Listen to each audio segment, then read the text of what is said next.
디자인은 그저 모양과 느낌만이 아니다. 디자인이란 곧 작동 방식이다. 안녕하세요, 루트나입니다. 2014년 애플워치가 처음 보여지고 벌써 5년이라는 시간이 훌쩍 지나가 버렸습니다. 전통적으로 맥과 아이폰, 아이패드를 주력 판매하던 애플도 시대의 변화와 함께 웨어러블이라는 기기군을 만들어냈죠. 애플워치는 아직까지 아이폰, 아이패드에 비해서 높은 판매를 보이지는 않고 있지만 웨어러블이라는 기기군에서 바로 우리의 생명과 건강을 지켜주는 사실 가장 중요한 역할을 맡고 있습니다. 매 새로운 버전이 출시될 때마다 이제는 확연히 이 생명과 건강에 관한 기능들이 뛰어나게 업그레이드되고 있는데요. 오늘 영상은 또 많은 분들께서 기대하고 계시는 애플워치 6세대에 관한 정보와 건강기능 한국 사용 여부와 예상 시기에 대해서 말씀드리도록 하겠습니다. 애플워치가 처음 출시되고 많은 사람들의 기대와는 달리 혹평을 더 많이 받았습니다. 도저히 사용하기 힘든 짧은 배터리 수명과 싸구려처럼 보이는 번인 현상, 피트니스 기능은 부실하기 그지없었고 워치페이스, 스트랩은 턱없이 부족했습니다. 게다가 잦은 프리징 현상에 GPS 부재, 방수 불가, 그리고 무엇보다 애플워치는 아이폰이 없으면 무용지물이었습니다. 애플워치는 폴라나 가민과 같은 전통적인 피트니스 워치 경쟁사들의 제품과는 비교할 수 없을 정도로 형편없었습니다. 그런데 애플워치 2세대부터는 다른 제품들과는 다른 행보를 보여주기 시작하였습니다. 바로 타사들과 협업하기 시작한 것입니다. 타사 제품들 대비 현저히 떨어지는 성능으로 보여줄 수 있는 피트니스 성능을 나이키와 협업함으로써 브랜드 이미지를 잡아주었고, 고급화 전략의 일환으로 애플워치 에디션과 에르메스 애플워치를 선보였습니다. 게다가 이제는 애플이 애플워치를 통해서 미국 내 병원들과 다양한 연구를 하는 것까지 직접 밝힘으로써 공연히 헬스케어 산업으로 진출을 하였습니다. 무엇보다 이제 사람들은 단순히 시간을 확인하기 위해서 워치를 착용하는 것이 아니라 다양한 정보와 함께 본인의 건강을 모니터링할 수 있기에 매해 빠르게 향상되고 있는 애플워치 눈이 가는 것이 사실입니다. 아마도 많은 분들께서 구매에 관심은 있었지만 적정 시기가 아니라는 판단에 구매를 유보하셨을 것이라고 생각됩니다. 특히 애플워치 시리즈 4에 장착된 심전도 기능은 아직도 한국에서는 정식으로 사용이 안 되고 있고, 애플워치 시리즈 5는 시리즈 4에 비해서 특별히 달라진 점을 구분하기도 어려웠습니다. 그래서 아마도 이번 애플워치 시리즈 6에 더욱 많은 관심이 쏠리는 것이 사실입니다. 올가을 출시를 앞두고 있는 애플워치 6에 대한 루머와 정보를 정리해서 말씀드리도록 하겠습니다. 애플워치 사상 가장 기대가 되는 애플워치 6는 워치OS 7을 바탕으로 아이폰 12와 함께 올가을 출시될 예정입니다. 지금까지 주요 업데이트 사항을 보면 셀룰러 지원, 심전도 기능,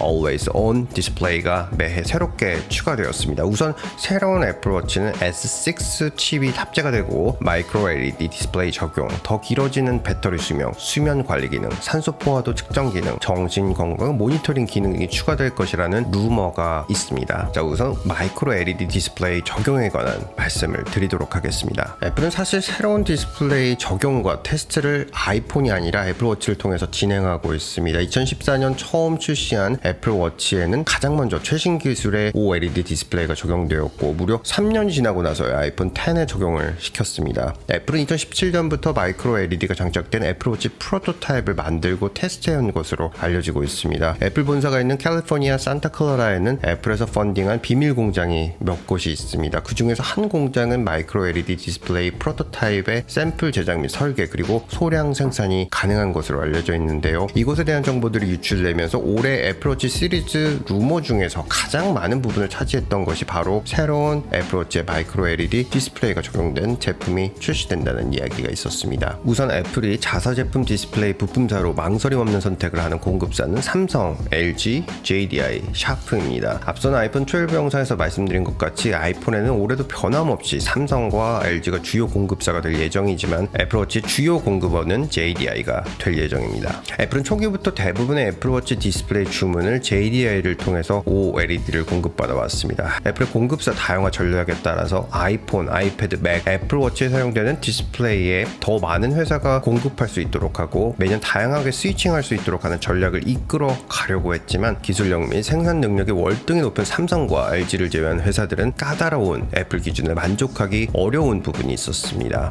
애플로서는 무엇보다 최고의 파트너이자 경쟁 업체인 삼성의 의존도를 보다 좀 낮추고자 하는 목적이 가장 컸습니다. 여기에 반해서 JDI는 이 중에서 애플이 아픈 손가락으로 꼽는 회사입니다. 자사의 애플 매출 의존도가 60% 이상을 차지하는 JDI는 2014년부터 애플로부터 9억 달러의 공장 설립 자금을 지원받았지만 2018년 경영위기로 도산될 위기에 처해 있다가 2019년 애플의 2억 달러 추가 투자로 겨우 살아났고, LG가 LCD 디스플레이 생산을 종료하는 추세로 아이폰 SE 디스플레이 주문을 반려하면서 초기 주문을 JDI가 모두 가져가게 되었고, 이를 통해 회생하는 듯 보였지만 아이폰 SE의 초도 물량은 코로나 사태와 생산 지연 등이 겹치면서 JDI는 역대급 찬스를 살리지 못했습니다. 2017년 마이크로 LED 애플워치 적용에 있어서 애플은 어려운 문제에 부딪히게 되는데 바로 높은 원가가 문제가 되었습니다. 당시 애플워치의 가장 큰 문제점 중에 하나였던 짧은 배터리 타임의 주범은 바로 OLED였습니다. 이를 해결할 수 있는 방법이 바로 마이크로 LED였지만 당시 투트랙으로 개발 중이었던 LTPO OLED가 성공적으로 에너지 효율과 원가에 맞았고, 무엇보다 애플이 해당하는 특허를 가장 많이 보유하고 있어서 결국 애플워치 시리즈 5 적용하면서 워치 페이스를 항상 켜놓을 수 있는 Always On 기능을 추가할 수 있었습니다. 올해 상황에서 마이크로 LED가 적용된다는 것은 매우 어렵습니다. 올해도 변함없이 JDI에서 LTPO OLED를 공급할 것입니다. 또 하나의 중요한 문제는 애플이 확대하고 있는 헬스 모니터링 기능에 산소 포화도 특정 센서가 탑재되는 것으로 알려졌기 때문입니다. 산소 포화도는 혈액 내 산소와 결합한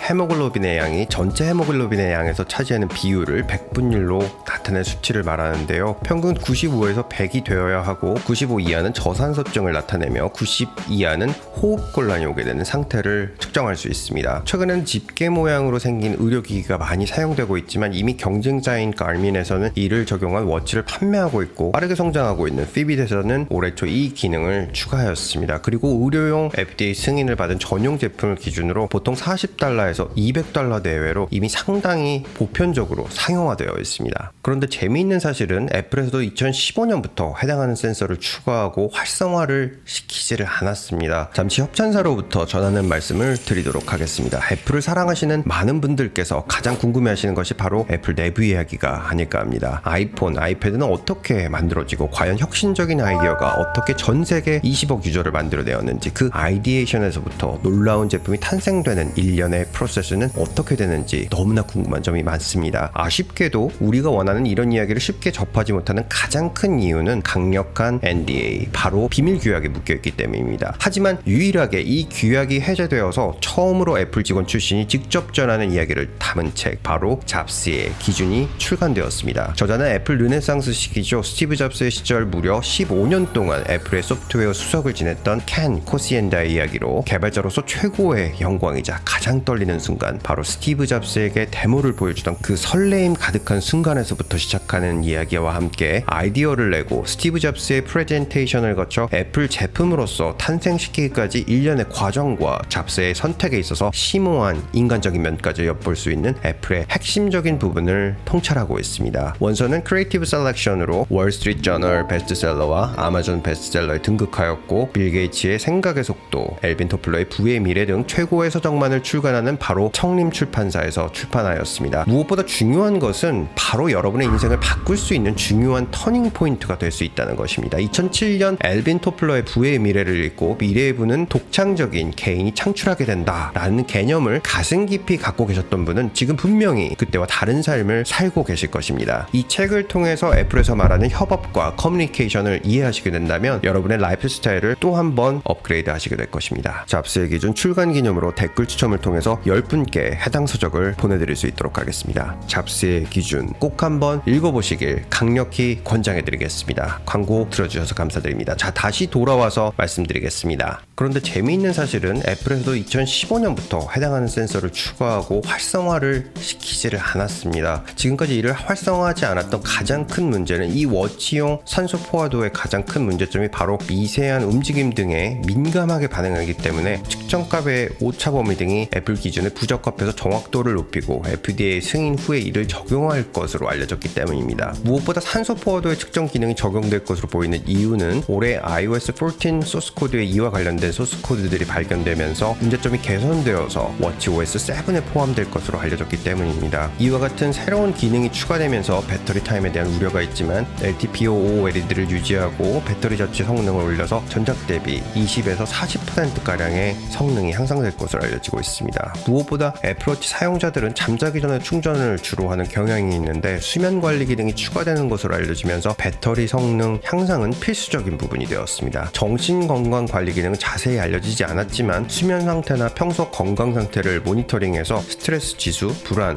공황장애 등 이에 대한 알람과 이를 해소할 수 있는 릴렉스 기능이 추가될 예정으로 알려져 있습니다. 2020년 애플의 웨어러블은 엄청나게 중요할 수밖에 없습니다. 바로 5G의 아이폰이 출시되기 때문이죠. 5G의 출시를 바탕으로 본격적으로 청각을 통해 인공지능 시리 사용을 높이고 애플 글라스를 통해서 시각적으로 AR을 구현하고 무엇보다 본인 상태를 스캔할 수 있는 워치가 완성되면 새로운 애플의 웨어러블 생태계로 진화하게 되는 이정표가 세워지는 것이기 때문입니다. 우선 워치 출시 일정은 현재로서는 올가을 아이폰 12과 함께 공개될 예정으로 9월보다는 10월 말이 될 가능성이 높습니다. 자, 그런데 한 가지 답답한 것이 애플워치 시리즈 4부터 적용된 심전도 기능도 한국에서는 아직 제공되지 못하고 있는데 이제는 의료기기 수준의 애플워치를 한국에서 구매하는 것이 과연 현명한 것일까에 대한 의구심이 있으실 겁니다. 여기에 대한 답을 먼저 말씀드리면 올해는 여러 가지로 기대해보는 것도 나쁘지 않을 것으로 보입니다. 우선 한국에서 애플워치 심전도 기능을 사용하지 못하는 이유는 원격 의료법으로 인해서 제한되었기 때문입니다. 하지만 올해 3월에 규제 샌드박스 1호로 선정되었던 휴이노의 심전도 탑재 워치가 최초로 식약처로부터 허가를 받았고 삼성의 갤럭시 워치 심전도 기능도 허가를 통과해서 올가을부터 사용이 가능해졌습니다. 애플워치 ECG 기능은 FDA의 클래스 2의 의료기기 사용 승인을 가지고 있는데 이 자료들을 바탕으로 한국에 빠르게 허가를 진행할 수도 있습니다. 새롭게 추가되는 산소 포화도 기능의 경우 역시 클래스 2 또는 이보다 낮은 단계인 5,